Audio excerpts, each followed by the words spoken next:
Hi friends, എല്ലാവർക്കും സുഖമാണല്ലോ. ഇന്ന് നമ്മൾ തയ്യാറാക്കുന്നത് നല്ലൊരു എഗ് ഫ്രൈഡ് റൈസ് ആണ് കേട്ടോ. കുട്ടികൾക്കാണെന്നുണ്ടെങ്കിൽ വലിയവർക്കൊക്കെ നന്നായിട്ട് ഇഷ്ടമാകുന്ന രുചിയിലുള്ള ഒരു ഫ്രൈഡ് റൈസ് ആണ്. നമ്മളങ്ങനെ ചില റെസ്റ്റോറൻറ്റുകളിൽ മാത്രമേ നമ്മൾ പോയി കഴിക്കുമ്പോൾ ഒരു പ്രത്യേക ടേസ്റ്റ് തോന്നില്ലേ, ആ ഒരു രീതിയിൽ എങ്ങനെ നല്ലൊരു എഗ് ഫ്രൈഡ് റൈസ് തയ്യാറാക്കി എടുക്കാൻ നോക്കാം കേട്ടോ. നമ്മുടെ ഈ ഫ്രൈഡ് റൈസ് തയ്യാറാക്കി എടുക്കാനായിട്ട് ഞാനിപ്പോൾ ബസ്മതി റൈസാണ് കേട്ടോ എടുത്തിട്ടുള്ളത്. അപ്പോൾ പോസ്റ്റ്മാൻ്റെ ബസ്മതി റൈസാണ്. ഒരുപാട് പേര് ചോദിക്കുന്നതാണ് ഞാൻ ഏത് ബിരിയാണി റൈസാണ് ഉപയോഗിക്കുന്നതെന്ന്. പോസ്റ്റ്മാനാണ്. അതല്ലാന്നുണ്ടെങ്കിൽ സെല്ലയും നല്ല റൈസാണ് കേട്ടോ. ഈ 2 കപ്പ് അളവിലെ റൈസ് എന്ന് പറയുന്നത് 400 ഗ്രാമാണ്. ഏകദേശം ഒരു 5 പേർക്ക് ഈ ഒരു റൈസ് തന്നെ ധാരാളം മതിയാവും കേട്ടോ. ഇനി നല്ലതുപോലെ ഈ അരി ഒന്ന് കഴുകിയെടുക്കണം കേട്ടോ. ഒരു 3-4 വെള്ളത്തിൽ നന്നായിട്ട് തന്നെ നമുക്ക് ഒന്ന് കഴുകിയെടുക്കാം. എപ്പോഴും ഫ്രൈഡ് റൈസൊക്കെ നമ്മൾ തയ്യാറാക്കുമ്പോൾ ഇതുപോലെ ബസ്മതി റൈസിൽ തന്നെ തയ്യാറാക്കാൻ വേണ്ടി പ്രത്യേകം ശ്രദ്ധിച്ച് ചെയ്യണം കേട്ടോ. അതായത് നമ്മുടെ ജീര റൈസിലോ അല്ലാന്നുണ്ടെങ്കിൽ കൈമ റൈസിലോ തയ്യാറാക്കുന്നതിനേക്കാളും ബസ്മതി റൈസിൽ തയ്യാറാക്കുന്നതാണ് കൂടുതൽ നല്ലത്. അരി നല്ലതുപോലെ ഒന്ന് കഴുകി എടുത്തിട്ടുണ്ട് കേട്ടോ. അത് ഇതുപോലെ ഒന്ന് കഴുകി എടുത്തിട്ടുണ്ട്. ഇനി ഒരു 30 മിനിറ്റ് നമ്മൾ ഈ അരി ഒന്ന് കുതിർക്കാൻ വേണ്ടി മാറ്റി വയ്ക്കാം കേട്ടോ. 30 മിനിറ്റ് ഇങ്ങനെ ഒന്ന് ഇരിക്കട്ടെ. അതുപോലെ തന്നെ നമ്മൾ ഈ റൈസ് വേവിച്ചെടുക്കാനുള്ള വെള്ളം കൂടി ഒന്ന് തിളപ്പിക്കാൻ വയ്ക്കാം കേട്ടോ. ഇപ്പോൾ പ്രത്യേകിച്ച് നമ്മൾ അരി വേവിച്ചെടുക്കുന്നതിന് വെള്ളം വെക്കുന്ന ആ ഒരു കണക്ക് പ്രത്യേകം ഒന്നും അങ്ങനെ ഇല്ല കേട്ടോ. കുറച്ച് നമ്മളത് അതായത് വെള്ളം നമ്മുടെ ഈ റൈസ് വെന്ത് വരികയും വേണം, അതിനോടൊപ്പം തന്നെ കുറച്ച് കൂടുതലായിട്ട് വെള്ളവും വേണം. ഞാനിപ്പോൾ ഏകദേശം ഒരു 5 ലിറ്റർ 6 ലിറ്റർ അളവിലാണ് കേട്ടോ വെള്ളം എടുത്തിട്ടുള്ളത് ഈ 2 കപ്പ് അളവിലുള്ള ഈ അരിക്ക് വേണ്ടിയിട്ട്. അപ്പോൾ ഇതൊന്ന് വെന്ത് കിട്ടുകയും ചെയ്യും. കൂടെ തന്നെ കുറച്ച് വെള്ളം മുകളിലുണ്ടാവും. അതല്ലാതെ കുറുകി എടുക്കരുത്. അതായത് ചോറും വെള്ളവും എല്ലാം ഒരേ ലെവലിൽ 2-3 കപ്പ് മാത്രം ഉണ്ടാക്കരുതെങ്കിൽ പിന്നെ ആ ചെറിയ ഒരു തിക്നെസ് ഉണ്ടാകും നമ്മുടെ റൈസിന്. അതിൻ്റെ പേരിൽ എടുത്ത് പറയുന്നത്.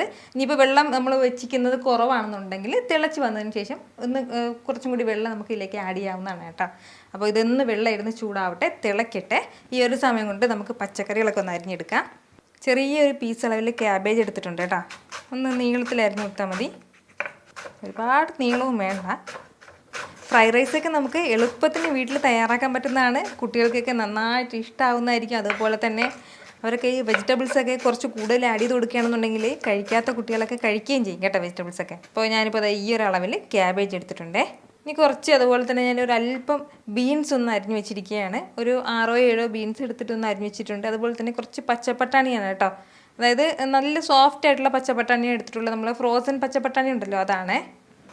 ഇനി കുറച്ച് ക്യാപ്സിക്കം കൂടി. ക്യാപ്സിക്കൊക്കെ നമ്മുടെ കയ്യിലുള്ള കളറൊക്കെ ചേർക്കാം കേട്ടോ. റെഡോ അങ്ങനെ ഏത് കളർ ഉണ്ടെങ്കിലും അതൊക്കെ കുറച്ചായിട്ട് അരിഞ്ഞൊക്കെ ചേർക്കാം. ഒരു കളർഫുള്ളായിരിക്കും കാണാനായിട്ട്. ഞാൻ കുറച്ച് റെഡ് കളറുള്ള ക്യാപ്സിക്കം കൂടി ഒന്ന് അരിഞ്ഞെടുക്കുകയാണേ. 1-2 ക്യാരറ്റും കൂടി ചേർക്കാം കേട്ടോ. ക്യാരറ്റൊക്കെ ഒന്ന് ചെറുതായിട്ട് ഒന്ന് അരിഞ്ഞിടുന്നതാണ്. ചെറിയ നമ്മളെ ഇഷ്ടത്തിനനുസരിച്ച് ഇടാം. എന്നാലും തീരെ വലിയ പീസാക്കിയിട്ട് അരിയരുത്. നമുക്കിപ്പോൾ ഇതിൽ ഏതെങ്കിലും വെജിറ്റബിൾസ് കൂടുതലായിട്ട് ഇഷ്ടമുണ്ടെങ്കിൽ ആ ഒരു വെജിറ്റബിൾസ് കൂടുതലായിട്ട് ചേർക്കാം കേട്ടോ. എന്ന് വെച്ചിട്ട് ഒരുപാട് കൂടുതലല്ല, ഒരു അല്പം കൂടി കൂടുതൽ ചേർക്കാം. ക്യാരറ്റൊക്കെ കുറച്ചുകൂടി ഇഷ്ടമുള്ളവർക്ക് ഒരു അല്പം കൂടി കൂടുതൽ ഒരു ക്യാരറ്റും കൂടി എക്സ്ട്രാ ചേർക്കാവുന്നതാണ് കേട്ടോ. ക്യാബേജ് കൂടുതൽ ചേർക്കാൻ നിൽക്കരുത്. എങ്കിൽ പിന്നെ ആ ഒരു ക്യാബേജിൻ്റെ ഒരു പ്രത്യേക ഒരു മണം ഉണ്ടല്ലോ, ആ മണം ഫ്രണ്ടിൽ നിൽക്കും നമ്മുടെ ഫ്രൈഡ് റൈസിൽ. അതിൻ്റെ പേരിൽ ക്യാബേജ് ഒരല്പം മാത്രം മതി. നമ്മളിതാ വെച്ച വെള്ളമെല്ലാം നന്നായിട്ട് ഇതിനെ തിളച്ച് തുടങ്ങിയാണ്. അപ്പോൾ ഈ ഒരു സമയം ഇതിലേക്ക് ആവശ്യത്തിനുള്ള ഉപ്പൊക്കെ ചേർത്ത് കൊടുക്കാം കേട്ടോ.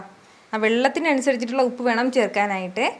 ഉപ്പ് ചേർത്ത് കൊടുത്തിട്ട് നമ്മളിതാ കുതിർത്ത് മാറ്റി വെച്ചിരിക്കുന്നില്ലേ നമ്മുടെ അരിയിലുണ്ടായിരുന്ന ആ ഒരു വെള്ളമെല്ലാം മാറ്റിയിട്ട് വേണം കേട്ടോ ആ അരി മാത്രമായിട്ട് ചേർക്കാനായിട്ട്. ഇതിൻ്റെ കൂടെ ഒരല്പം സൺഫ്ലവർ ഓയിലും കൂടി ചേർക്കാം. അപ്പോഴത്തേക്ക് ഈ ഓയിൽ ചേർക്കുന്ന സമയത്ത് ഇത് പരസ്പരം ഒട്ടിപ്പിടിക്കില്ല, അതിന് വേണ്ടിയിട്ടാണ് കേട്ടോ. ഇതൊന്ന് ഹൈ ഫ്ലെയിമിൽ വെച്ചിട്ട് തന്നെ ഒന്ന് വേവിച്ചെടുക്കാം കേട്ടോ. ഏകദേശം ഒരു 15 മിനിറ്റൊക്കെ ആകുമ്പോഴത്തേക്കും തന്നെ നന്നായിട്ട് വെന്തിട്ടുണ്ടാവും. ഒരു 80% മാത്രം നമ്മളൊന്ന് വേവിച്ചെടുത്താൽ മതിയാവും. ഒരുപാട് അതായത് കംപ്ലീറ്റ് ആയിട്ട് വേവിച്ച് അങ്ങനെ എടുക്കരുത്. എങ്കിൽ പിന്നെ ചോറ് നന്നായിട്ട് കുഴഞ്ഞു പോകുമെന്ന് പ്രത്യേകം ശ്രദ്ധിച്ചേക്കണം കേട്ടോ. അപ്പോൾ ഇതൊന്ന് വേഗം ഈ ഒരു സമയം കൊണ്ട് നമുക്ക് ബാക്കി കാര്യങ്ങളൊക്കെ പെട്ടെന്നൊന്ന് ചെയ്തെടുക്കാം. അപ്പോൾ ഞാനിതൊന്ന് അടുപ്പൊന്ന് മാറ്റി വെക്കണേ. ഇവിടെ ഇതാണ് എനിക്ക് കുറച്ചുകൂടി സൗകര്യമുള്ളത്. ഈ ഒരു സ്റ്റൗവിനേക്കാളും ഈ ഒരു സൈഡിൽ നിന്ന് ചെയ്യുന്നതിനേക്കാളും ഈ ഒരു സൈഡാണ് കേട്ടോ എനിക്ക് കൂടുതൽ സൗകര്യം. നമ്മൾ ഫ്രൈഡ് റൈസ് തയ്യാറാക്കുന്ന ഈ ഒരു കടായിലാണ് കേട്ടോ. അത്യാവശ്യം വലിപ്പമുള്ള ഒരു കടായിൽ തന്നെ നമ്മൾ ഫ്രൈഡ് റൈസ് തയ്യാറാക്കാൻ വേണ്ടി പ്രത്യേകം ശ്രദ്ധിക്കണം. ആമസോണിൽ നിന്നാണ് കേട്ടോ ഞാനിത് വാങ്ങിയിട്ടുള്ളത്. അപ്പോൾ ഇച്ചിരി വെയിറ്റൊക്കെ ഉണ്ട് കേട്ടോ, നല്ല വെയിറ്റ് ഉള്ളതാണ്. കുറച്ച് കഷ്ടപ്പെട്ടൊക്കെ നമുക്കിത് കഴുകിയെടുക്കാൻ പറ്റുള്ളൂ. ഈ കടായിയുടെ ലിങ്ക് എല്ലാം ഡിസ്ക്രിപ്ഷൻ ബോക്സിലുണ്ട് കേട്ടോ. അപ്പോൾ ഒരുപാട് പേര് ചോദിക്കുന്നതാണ് കമൻറ്റ് വഴി എനിക്ക് ഈ കടായിയൊക്കെ ഏതാണെന്ന്. അപ്പോൾ അതിൻ്റെ പേരിൽ എടുത്ത് പറയണം കേട്ടോ. ഞാൻ എല്ലാം ഡിസ്ക്രിപ്ഷൻ ബോക്സിൽ കൊടുത്തിട്ടുണ്ട്. ഇച്ചിരി ഇത് പ്രൈസ് കുറവാണ്. സാധാരണ കാസ്റ്റ് കടായിയേക്കാളും ഇച്ചിരി പ്രൈസ് കുറവായിട്ടാണ്. ആമസോൺ ബ്രാൻഡാണ് കേട്ടോ അതിൽ ഞാൻ വാങ്ങിയിട്ടുള്ളത്. നല്ല കടായിയാണ്, കുറച്ച് വെയിറ്റും ഉണ്ട്, അത്യാവശ്യം യൂസ്ഫുൾ ആയിട്ടുള്ള ഒന്നാണ്. ഇച്ചിരി വലുതാണ് കേട്ടോ. അപ്പോൾ ഇതിൻ്റെ സൈസൊക്കെ ഉണ്ട്. ഇതിൻ്റെ ഒരു ചെറിയ സൈസും കൂടി വാങ്ങിക്കണം എന്ന് എനിക്കുണ്ട്. നമ്മുടെ ഈ കടായിയൊക്കെ ഒന്ന് ചൂടായി വരുമ്പോഴത്തേക്കും ഒരല്പം എണ്ണ ഇങ്ങനെ ചേർത്ത് കൊടുക്കാം കേട്ടോ. കുറച്ച് മതിയാവും. ഞാനിപ്പോൾ ഇത് ചുറ്റിച്ച് ചേർത്തിരിക്കുന്നതാണ്. 1 ടേബിൾ സ്പൂൺ അളവേ ഉള്ളൂ കേട്ടോ. ഇതിലേക്ക് ഇനി നമുക്ക് മുട്ട പൊട്ടിച്ച് ചേർക്കാം.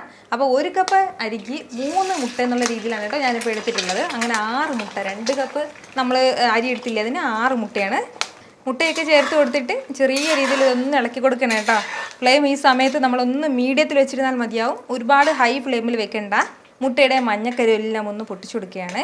ഒരുപാടിട്ട് ഇളക്കി അത് തീരെ ഇങ്ങനെ ചെറിയ ചെറിയ കുട്ടി കുട്ടി പീസായി പോകരുത്. ഇച്ചിരി അത്യാവശ്യം വലിയ പീസായിട്ട് തന്നെ കിടന്നോട്ടെ. അങ്ങനെ വേണം നമ്മൾ ഈ എഗ് ഒന്ന് സ്ക്രാമ്പിൾ ചെയ്ത് എടുക്കാനായിട്ട് കേട്ടോ. ഇതുപോലെ ഒന്ന് മിക്സ് ചെയ്ത് കൊടുത്ത് ഇതൊന്ന് പകുതി വെന്ത് വരുമ്പോഴത്തേക്കും ഇതിലേക്ക് നമുക്ക് പിന്നെ വേണ്ടതാണ് ഇതുപോലെ ഒരു 1/4 ടീസ്പൂൺ അളവിൽ കുരുമുളക് പൊടിച്ചത്. കൂടെ ഈ മുട്ടയ്ക്ക് ഇത്രയും ആവശ്യമായിട്ടുള്ള ഒരല്പം ഉപ്പും കൂടി കേട്ടോ. ഉപ്പും ചേർത്തിട്ട് നന്നായിട്ട് തന്നെ വീണ്ടും ഇതെല്ലാം കൂടി ഒന്ന് മിക്സ് ചെയ്ത് കൊടുക്കുക. ഇതൊന്ന് ഡ്രൈ ആയി തുടങ്ങുമ്പോൾ ചെറുതായിട്ട് ഇതുപോലെ ഒന്ന് നമുക്ക് ഓരോന്നൊക്കെ മുറിച്ച് കൊടുക്കാവുന്നതാണ് കേട്ടോ. തീരെ ഇട്ട് നമ്മൾ പൊടിയാക്കി പീസാക്കരുത്. അത് ഞാൻ പ്രത്യേകം എടുത്ത് പറയുകയാണ്.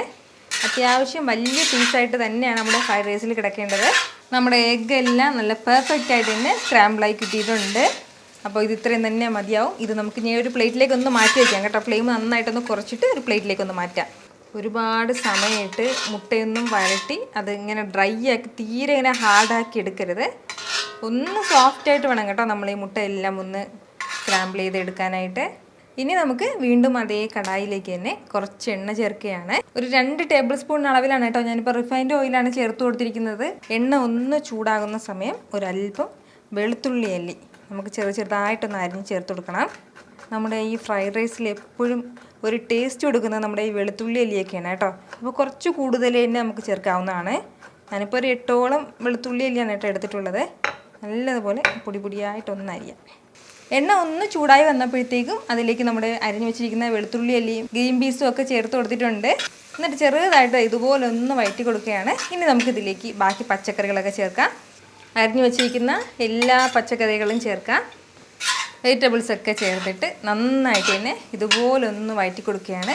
ഫ്ലെയിം എല്ലാ സമയത്തും ഹൈയിൽ തന്നെ വെച്ചിരിക്കണം. അപ്പോൾ ഇതുപോലെ അത്യാവശ്യം വാവട്ടമുള്ള ഒരു കടായി എടുക്കുകയാണെന്നുണ്ടെങ്കിൽ നമുക്ക് ഇഷ്ടത്തിന് ഇതൊന്ന് മിക്സ് ചെയ്ത് കൊടുക്കാൻ പറ്റും കേട്ടോ. ഒരുപാടിട്ട് വേവിച്ചെടുക്കേണ്ട, പകുതി അളവിൽ മാത്രം വെന്ത് കിട്ടിയാൽ മതിയാവും. ഹൈ ഫ്ലെയിമിൽ വെച്ചിട്ട് ഒരു 2 മിനിറ്റ് ഇതുപോലെ ഒന്ന് വഴറ്റി കൊടുത്തിട്ടുണ്ട്. അപ്പോൾ ഈ ഒരു സമയം ഇനി നമുക്കിതിലേക്ക് ഒരല്പം സോസും കൂടി ചേർക്കാം. ഒരു 1.5 ടേബിൾ സ്പൂൺ അളവിൽ ചില്ലി സോസ് ചേർക്കുകയാണ് കേട്ടോ. കൂടെ തന്നെ ഒരു 3 ടീസ്പൂൺ അളവിൽ സോയ സോസും കൂടി ചേർക്കുകയാണ് കേട്ടോ. ഇനി ഒരു 1/2 ടീസ്പൂൺ അളവിൽ കുരുമുളക് പൊടിച്ചതും കൂടി. ഇതിനോടൊപ്പം തന്നെ സ്കിപ്പ് ചെയ്യാതെ ഒരു 1/2 ടീസ്പൂൺ അളവിൽ പഞ്ചസാരയും കൂടി ചേർത്തേക്കണേ. ഇനി നമ്മുടെ ഈ വെജിറ്റബിൾസിന് ഇത്രയും ആവശ്യമായിട്ടുള്ള ഉപ്പും കൂടി ചേർക്കുകയാണ്. അപ്പോൾ നമ്മുടെ സോസിലേക്ക് അത്യാവശ്യം ഉപ്പുള്ളതാണ് കേട്ടോ. അപ്പോൾ അത് നോക്കിയിട്ട് വേണം വെജിറ്റബിൾസിന് ആവശ്യമായിട്ടുള്ള ഉപ്പ് ചേർക്കാനായിട്ട്. നന്നായിട്ട് തന്നെ സോസ് ചേർത്ത് കൊടുത്തിട്ട് എല്ലാം കൂടി ഒന്ന് മിക്സ് ചെയ്ത് യോജിപ്പിച്ചെടുക്കുക. എല്ലാം പെട്ടെന്ന് ചെയ്തെടുക്കണം കേട്ടോ. അതായത് ഫ്ലെയിം കുറച്ച് വെച്ചിട്ട് നമ്മൾ തയ്യാറാക്കാൻ വേണ്ടി നിൽക്കരുത്. ഈ ഒരു രീതിക്ക് എല്ലാം കൂടി ഒന്ന് മിക്സ് ചെയ്ത് കൊടുത്തിട്ടുണ്ട്. ഇത്രയും സമയം കൊണ്ട് നമ്മുടെ റൈസ് ഇവിടെ നല്ലതുപോലെ തന്നെ വെന്തിട്ടുണ്ട് കേട്ടോ. ഒരു 80-90% വെന്തിട്ടുണ്ട്. ഇത്രയും തന്നെ മതിയാവും. ഇനി കൂടുതൽ സമയം വേവിക്കേണ്ട, കാരണം ഈ ചൂടിലിരുന്നിട്ട് തന്നെ കുറച്ചും കൂടി ഒന്ന് വെന്ത് കിട്ടും. അപ്പോൾ ഈ വെള്ളം കംപ്ലീറ്റ് ആയിട്ട് നമുക്കൊന്ന് വാർന്ന് മാറ്റാം. ഇതുപോലൊരു അരിപ്പയിലേക്ക് ഇട്ടിട്ട് നന്നായിട്ട് പെട്ടെന്ന് തന്നെ നമ്മുടെ റൈസിൻ്റെയൊക്കെ വെള്ളമൊക്കെ ഒന്ന് മാറി കിട്ടിയിട്ടുണ്ട്. ഇനി ഈ ചൂടോടുകൂടി തന്നെ നമ്മുടെ റൈസ് ഇതിലേക്ക് ചേർക്കാം കേട്ടോ. നമ്മുടെ റൈസും ചേർത്തിട്ട് നല്ല രീതിക്ക് തന്നെ എല്ലാം കൂടി ഒന്ന് മിക്സ് ചെയ്ത് യോജിപ്പിച്ച് കൊടുക്കാം. ഫ്ലെയിം ഈ സമയത്ത് എല്ലാം ഹൈയിലാണ് വെച്ച് കൊടുത്തിട്ടുള്ളത്. സൂക്ഷിച്ച് വേണം നമ്മളതൊന്ന് ഇളക്കി കൊടുക്കാനായിട്ട്. അതായത് നമ്മുടെ റൈസ് ഒന്നും പൊടിഞ്ഞു പോകരുത്. ആ ഒരു രീതിക്ക് വേണം നമ്മളൊന്ന് മിക്സ് ചെയ്ത് കൊടുക്കാനായിട്ട്. ഇതുപോലെ നമ്മുടെ വെജിറ്റബിൾസും സോസും എല്ലാം നമ്മുടെ ചോറിലേക്ക് നന്നായിട്ട് ഒന്ന് മിക്സായി കഴിഞ്ഞാൽ പിന്നെ നമ്മൾ നേരത്തെ സ്ക്രാമ്പിൾ ചെയ്ത് വെച്ചിരിക്കുന്നില്ലേ മുട്ട, അതുകൂടി ഇതിലേക്ക് ചേർക്കാം. മുട്ടയും ചേർത്തിട്ട് ഒന്ന് മിക്സ് ചെയ്ത് കൊടുക്കുകയാണ്. ഇങ്ങനെ ഏകദേശം ഒരു 3-4 മിനിറ്റോളം നമ്മൾ ഒന്ന് മിക്സ് ചെയ്യേണ്ടതായിട്ടുണ്ട്. അതിൻ്റെ പേരിലാണ് ഞാൻ പ്രത്യേകം എടുത്ത് പറഞ്ഞത് കംപ്ലീറ്റ് ആയിട്ട് നമ്മുടെ ചോറ് വേവിച്ചെടുക്കരുതെന്ന്. കാരണം ആ ചൂടിലിരുന്നിട്ട് നല്ല പെർഫെക്റ്റ് ആയിട്ട് വെന്ത് കിട്ടിക്കോളും കേട്ടോ. ഇതുപോലെ നന്നായിട്ട് തന്നെ നമ്മുടെ മുട്ടയും ഒന്ന് മിക്സ് ചെയ്ത് യോജിപ്പിച്ച് കഴിഞ്ഞാൽ പിന്നെ ഇനി നമുക്കിതിലേക്ക് വേണ്ടത് ചെറുതായിട്ട് അരിഞ്ഞ് നമ്മുടെ സ്പ്രിംഗ് ഓണിയനും കൂടി ലാസ്റ്റിൽ ചേർക്കാം കേട്ടോ. ഫ്രൈഡ് റൈസിൻ്റെ കൂടെ എപ്പോഴും ഉണ്ടെങ്കിൽ മസ്റ്റായിട്ട് ചേർക്കേണ്ട ഒന്നാണ് കേട്ടോ സ്പ്രിംഗ് ഓണിയൻ. സ്പ്രിംഗ് ഓണിയൻ്റെ ആ ഒരു പ്രത്യേക ഫ്ലേവറും ടേസ്റ്റും ഒക്കെ, അതായത് നമ്മുടെ ഈ ഫ്രൈഡ് റൈസിന് ഒരു പ്രത്യേകത, ഒരു ഫ്ലേവറും ഒരു ടേസ്റ്റും ഒക്കെ കൊടുക്കും കേട്ടോ. അതിൻ്റെ പേരിൽ സ്കിപ്പ് ചെയ്യാതെ ഉണ്ടെങ്കിൽ ചേർത്തേക്കണം. ഇനിയിപ്പോൾ എപ്പോഴും സ്പ്രിംഗ് ഓണിയൻ കിട്ടാറില്ല ചിലയിടത്തൊന്നും, അപ്പോൾ അങ്ങനെയാണെന്നുണ്ടെങ്കിൽ നമുക്ക് സ്കിപ്പ് ചെയ്യാമെന്ന് വെച്ചിട്ട് നമുക്ക് ഫ്രൈഡ് റൈസ് തയ്യാറാക്കാതെ ഇരിക്കുന്ന ആവശ്യമൊന്നുമില്ല. നമ്മുടെ സ്പ്രിംഗ് ഓണിയനും ചേർത്തിട്ട് നന്നായിട്ട് ഇതെല്ലാം കൂടി ഒന്ന് മിക്സ് ചെയ്ത് കൊടുക്കാം കേട്ടോ. നല്ല രീതിയിൽ ഇതുപോലെ ഒന്ന് യോജിപ്പിച്ച് കൊടുക്കുകയാണ്. ഇത്രയേ ഉള്ളൂ. ഇനി കൂടുതലായിട്ട് നമ്മുടെ ഈ ഫ്രൈഡ് റൈസിന് വേറെ ഒരു പണിയും ഇല്ല. വളരെ പെട്ടെന്ന് രുചികരമായിട്ട് ഇതുപോലെ നമുക്ക് റെസ്റ്റോറൻറ്റ് സ്റ്റൈലിലുള്ള ഫ്രൈഡ് റൈസ് തയ്യാറാക്കി എടുക്കാവുന്നതാണ് കേട്ടോ. നിങ്ങൾക്കിത് കാണുമ്പോൾ തന്നെ അറിയാമായിരിക്കുമല്ലോ, ഇങ്ങനെ തരിതരിയായിട്ട് ഓരോന്നും പരസ്പരം ഒന്നും ഒട്ടിപ്പിടിക്കാതെ നല്ല പെർഫെക്റ്റ് ആയിട്ട് കിട്ടിയിട്ടുണ്ട്. അപ്പോൾ ഈ ചൂടോടുകൂടി തന്നെ ഇത് കഴിക്കുന്നതാണ് കേട്ടോ കൂടുതൽ നല്ലത്. അതായത് ഇതിൻ്റെ കൂടെ ഇനി നമുക്ക് വേണമെന്നുണ്ടെങ്കിൽ ഒരു ടൊമാറ്റോ സോസ് ആവാം, അല്ലാന്നുണ്ടെങ്കിൽ ചിക്കൻ്റെയോ ബീഫോ അങ്ങനെ എന്ത് വേണമെങ്കിലും കറിയൊക്കെ വെച്ച് സൈഡ് വെച്ച് കഴിക്കാം. അതൊക്കെ നമ്മുടെ ഇഷ്ടമാണ് കേട്ടോ. ഒന്നും വേണ്ട, ഇത് മാത്രമായിട്ട് വേണമെന്നുണ്ടെങ്കിൽ റൈസ് മാത്രമായിട്ട് നമുക്ക് തയ്യാറാക്കാവുന്നതാണ്. കുട്ടികൾക്കൊക്കെ സ്കൂളിൽ കൊടുത്തേക്കാനാണെന്നുണ്ടെങ്കിലും കുട്ടികൾക്ക് കൊടുക്കുന്നതെങ്കിൽ കുറച്ച് എണ്ണയൊക്കെ നമുക്ക് ഒന്ന് കുറയ്ക്കാം. അല്ല പുറത്ത് ഓഫീസിൽ പോകുന്നവർക്കൊക്കെ എളുപ്പത്തിൽ നമുക്കിതുപോലെ എഗ് ഫ്രൈഡ് റൈസ് തയ്യാറാക്കി കൊടുക്കാവുന്നതാണ്.